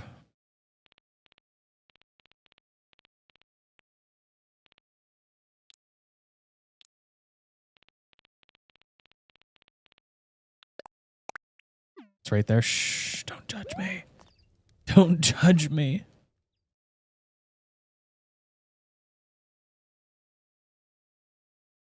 All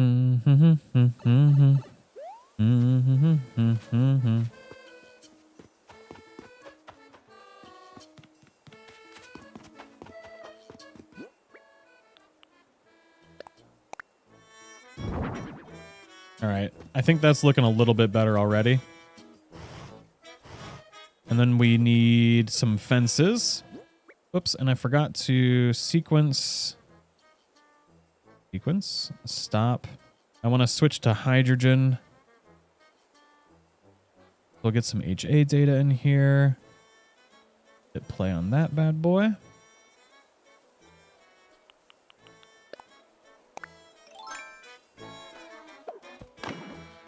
My body is mean when I try to eat less. It's like, yeah, what you doing?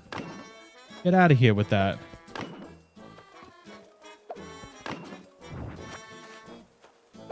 There we go. Just fill this in a little bit.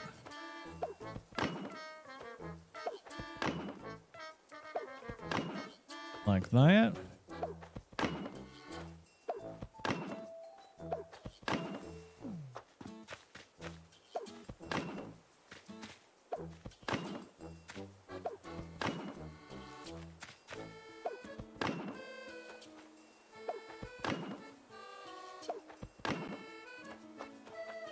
That good? Gonna have to be good, right? Good enough for government work, they say. Excuse me? There we go. Yeah. Boom. Let's go. All right, so we'll need a couple more of the acorn thingy McTunnel boys. And then that'll be good. So we need to stall. I need to put a workbench down, and it needs to stay there forever. Can we just accomplish this one simple goal today? I feel like I can. I feel like I'm an adult, and if I plan to do something, I should be able to accomplish that goal, right?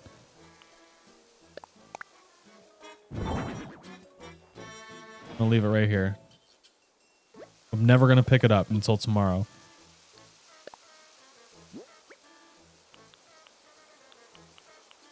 Is the silo not customizable? I placed it down already because I'm an idiot. Ah.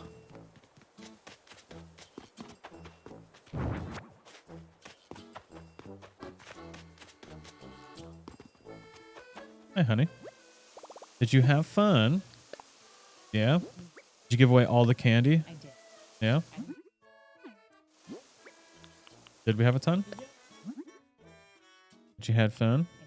Good. When do you get to take over my island? Never? I did promise you a corner, didn't I? God, why do I do these things to myself? Man, I don't know. I mean, I do love you. She's like, 'cause you love me. And then my response was, I don't know. A horrible human. All right, I like that. It's Poppy's pies, honey. And there's pies out here.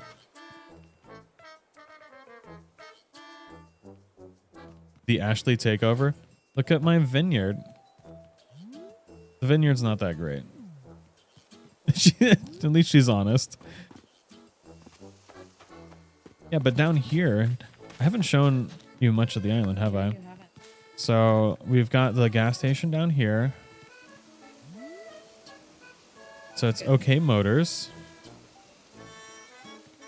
And then if we go down this way, give her the archipelago. Get out of here, duck boy. Look at my courtyard. It is. And then we've got our newspaper stand over here, which is a bit of a mess. And it just looks really good. I'm really happy with the way the island is coming together. You can have one house in the new archipelago that we get. She said, I want a corner. Fine. We'll find a corner for you tomorrow. And then the treehouse. Treehouse is pretty cool. On a side note, I am starving. You want to see what we're photographing tonight? Because people have got to see my face.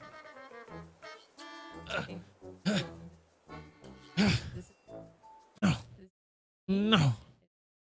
No. Look. It's a planetary explosion. It's a planetary explosion. Put the house in a corner. Nobody puts baby in a corner. Nobody. I think our image is going to be better than this image, and we haven't even taken a lot of data yet. Tag, don't starve, okay? Question mark. I'ma starve if I want to. You can starve if you want to. Hi, everybody. You can leave your friends behind. You know, I almost accidentally said, because I need to eat, I almost said you can eat your friends behind, and it's a whole different thing. Yeah, that's very different. Yeah. Yeah. Moving on. All right, so we've got new photo, new folder. This is called the dumbbell. I'm glad Dustin got me to photograph this thing, because I forget about this every year, and we can only photograph it for like another month. You can dance if you want to. You can eat your friends behind. And if they don't dance, then they ain't make any sense. Doesn't make any sense. So many. Let you fester and marinate. Proud of you. Fair enough. Fair enough. So yeah, editing of the photo.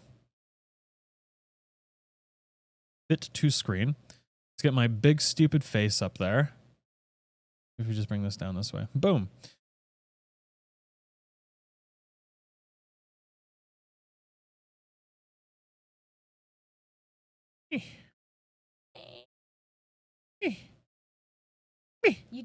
We are the knights that say meh. So yeah, I wanted to show you the process that I do for processing these images. And what we do is you noticed as we've been collecting this data that we're taking more than one image. And what we do is we take multiple images and we combine them into one image. You know what? I can just do all this up. I'm not going to wait for the other ones. Flats. So what we're doing right now is we're adding what are called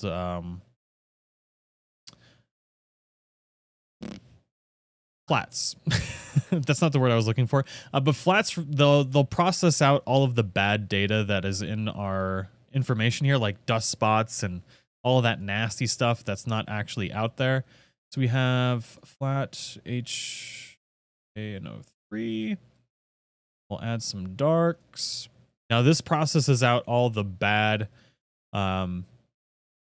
basically like noise and stuff that's not actually out in the nebula. So basically we're processing out all of the bad data in the image before we edit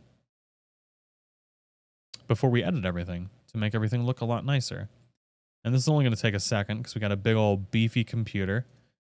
And we'll just click run on this. We'll cancel it because I forgot to click buttons, and we'll click run on it again.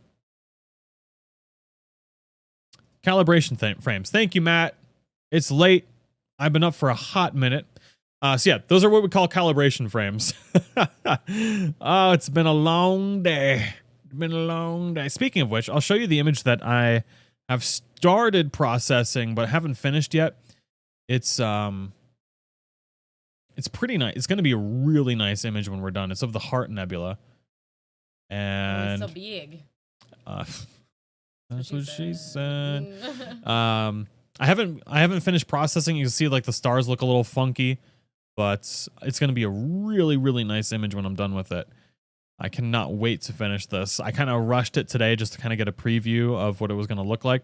I have a couple different things that I want to work on tonight, probably. Well, probably tomorrow, because I'm just going to snuggle Caden before he leaves. So let's see what we got here. That's going to be data there.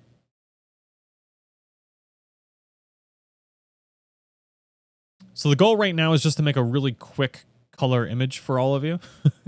That way you can see what it is.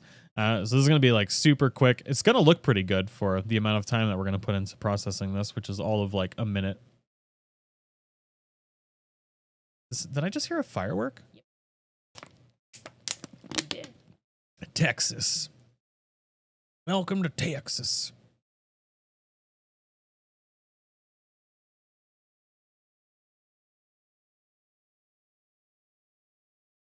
Come on, computer. Processing the O3 data now? Yeah, it is. Okay. Let's go back over here. Oh. That's not.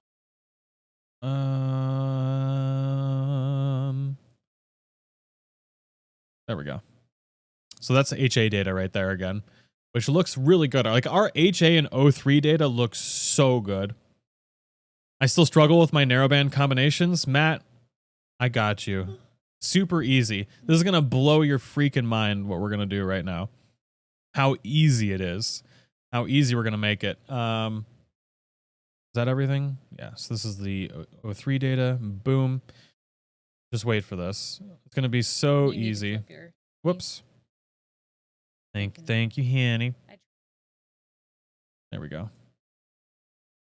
I do have a more in-depth tutorial on this that is actually hidden now, but I'm going to be making another one very soon. So let's do... We got to go back into Nebula, because now that that data is all processed, we have registered files now, and we can integrate those files. I'm going to do percentile clipping on this one. And I'm going to show you the difference between one image and multiple images. We'll do that in a second.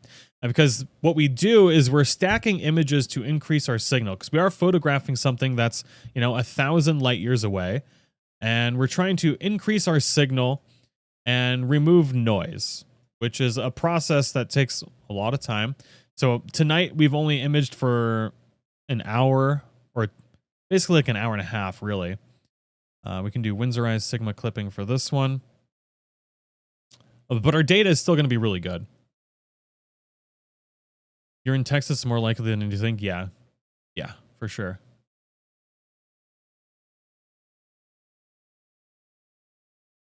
This should pop up in a second. Wham, bam, thank you, ma'am. So I'll show you the difference between one and multiple.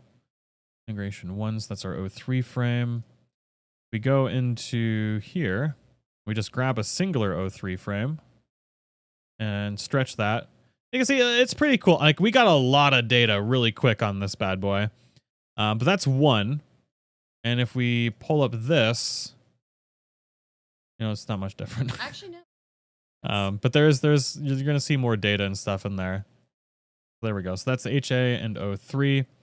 But what we're going to do now, because we want to make this really, really simple on ourselves to be able to see what this is going to look like in color.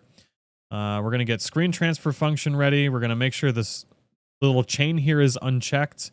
We're going to go into channel combination, and we're going to go red. So HA is going to go onto red, and then we're going to go blue and blue because we didn't take any hydrogen data. We're going to click this one button, and then we're just going to auto stretch it.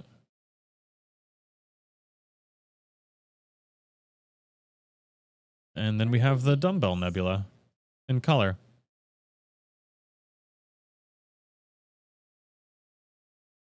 Yeah. Really weren't super fast. So it's a little overexposed just because the way that we process the data.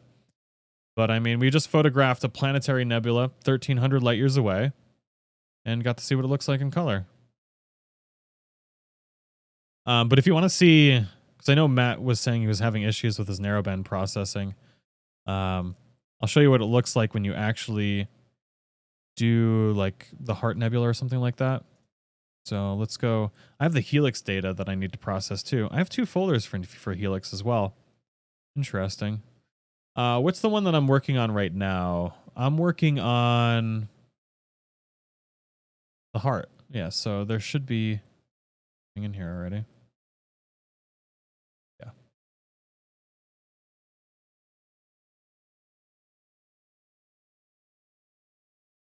Yeah. So we'll do this. And we do exactly the same things. So S2 goes to R, O3 goes to blue, and then HA goes to green. You click this one button. You're using pixel math? Yeah. It's more complicated than it needs to be. So then we get this nice little RGB image. Obviously, it's super green. But then what I like to do, if we go into histogram transformation,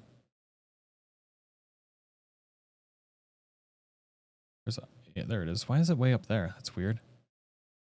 We're just going to stretch this.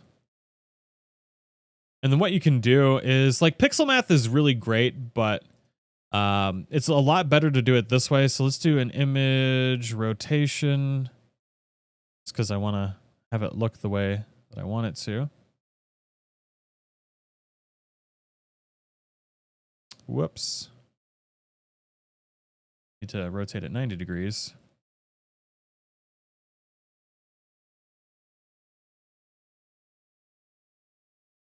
It's like a gem. Man, what am I doing with my life? Taylor, sweet baby Jesus, I rarely catch a live, so just popping in to launch some dollars at you. Thank you for being awesome, Taylor. Thank you so much. Oh my goodness. That is super kind of you. Thank you. And glad to see you here with us tonight while we're doing some super duper nerdy stuff. So yeah, all narrowband images, they end up being really, really green. And that's why a lot of people like pixel math, because you can use pixel math to get rid of that green bias. There's another way where you can use SCNR. But what I like to do is if you go into script and utilities, you have these color masks here. So we just do a color mask. And you can do a lot of different things in this. I will do green, cyan, red, and blue. But right now we're just going to do green, and you put a blur on that green there. And you'll get a nice green color mask here. And then we can have more control over this without having to use pixel math. And you can make it look the way you want to, which is really nice. So we got that.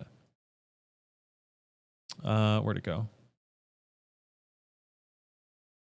So we'll drag this onto... Dang it. Onto here for our mask. And then we're going to go into mask and show mask. And then you go into process, and curves transformation is what we're looking for. And then what we can do is in the real-time preview, you can take your greens and you can pull your greens out of there. And you can really have fun with this too. But the benefit of this is since you're doing a mask, you're changing the color, but you're not removing the signal. And pixel math will mess with the signal a little bit. Then you boost your reds, and you can mess around with your blues a little bit. And you can kind of find like that nice golden color that we like in astrophotography images. You can boost the saturation. And then once you get the color that you want, then you go into RGB, and you're going to just do a nice little S curve in here to boost everything a little bit. You'll see just how quick we turned it from that green bias into the way it's supposed to look.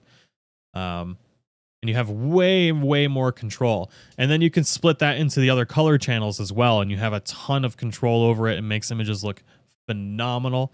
It's my favorite processing method. But then we can go a step further. So say we're done with this. So we'll go ahead and just apply that. And if you have issues where your images, you get a lot of that like color noise and stuff, get rid of that. Which can be super duper infuriating. Uh-oh. There. Grab you. Real-time preview, can you get out of here? you get a lot of color noise and stuff when you're doing astrophotography. And what we can do is you go into process convolution, and we're going to blur this color image. Usually about an 8 works. And this is going to help your image look really, really good. I forgot to remove the mask. We're going to blur this whole image. And then we're going to take our HA data, which is back here somewhere.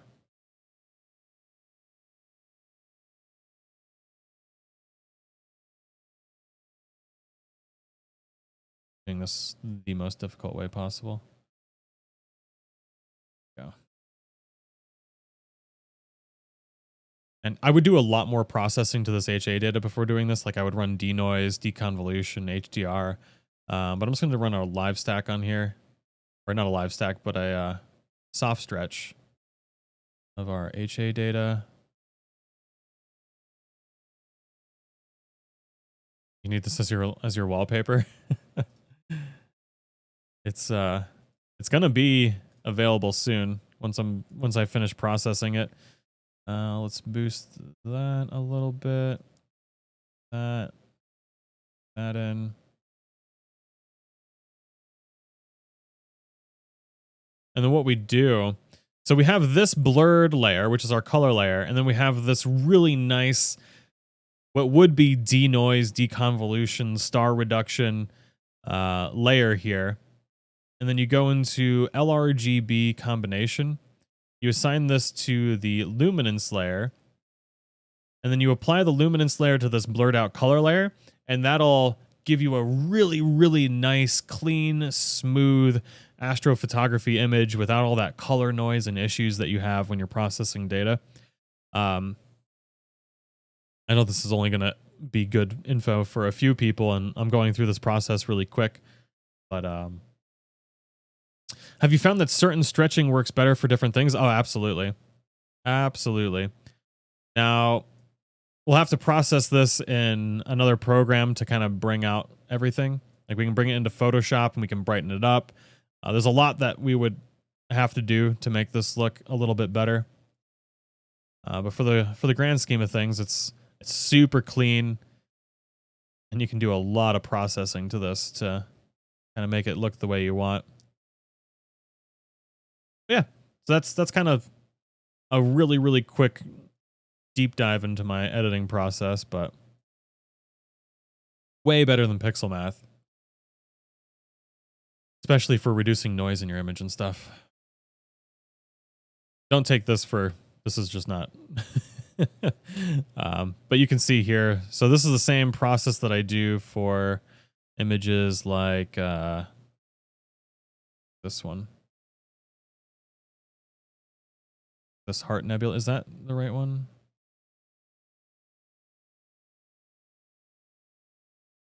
God, transform, fit to screen for the heart nebula. Do you have any gas station-y shirts? Gas station-y shirts? What? Can't drink water with a cap on it. But yeah, ladies and gentlemen, it's late. I am still imaging, but we did get to at least show you what the Helix Nebula looks like in color. But a little bit of my processing that we go through. This is just overexposed right now, but once I actually edit it, it'll look really good. But thank you all so much for hanging out with me for some super duper nerdy things.